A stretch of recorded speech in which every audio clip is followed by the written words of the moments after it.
Want to make your phone interface uniquely yours? Try our system and Nap UI color feature.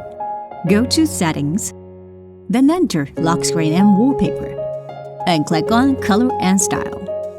Here, you can activate the System and Nap UI color feature. In Preset Color, we have prepared a wealth of solid and popular mixed color schemes for you to choose from. If you happen to have a black and white phone, we'd especially recommend choosing the black and white scheme in the preset color. Not only does it blend perfectly with your phone's appearance, but it also effectively saves battery power. Additionally, you can use the Pick Color from Wallpaper feature. This allows the system to draw colors from the wallpaper you set to create a more harmonious and unified interface color scheme. Finally, you can apply your favorite two icons with a single click.